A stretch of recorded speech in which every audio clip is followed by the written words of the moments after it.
برائی کو خود میں اور اچھائی کو دوسروں میں تلاش کرو، یہی آپ کی سب سے بڑی اچھائی ہوگی۔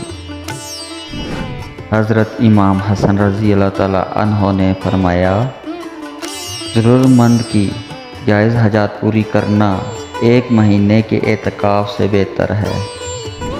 حضرت علی رضی اللہ تعالیٰ عنہ نے فرمایا، جس زبان سے جھوٹ نکلنا بند ہو جائے، اس زبان سے نکلی ہوئی ہر دعا قبول ہوتی ہے۔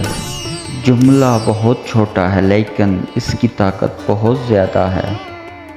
اللہ کی طرف آ جاؤ اس سے پہلے کہ اللہ تمہیں اپنی طرف بلا لے۔ قیمتی اور مہنگے اقوال۔ زیادہ دیر تک جینا چاہتے ہو تو سادہ خوراک کھاؤ، اس سے کم بیماریوں میں مبتلا رہو گے۔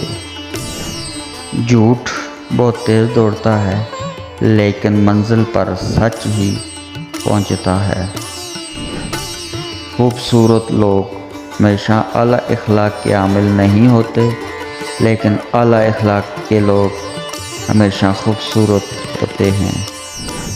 ایک حقیقت، زندگی استاد سے زیادہ سخت ہوتی ہے۔ استاد سبق دے کر امتحان لیتا ہے اور زندگی امتحان لے کر سبق دیتی ہے۔ ایک حقیقت، امت مسلمہ کے زوال کی 2 اسباب ہیں۔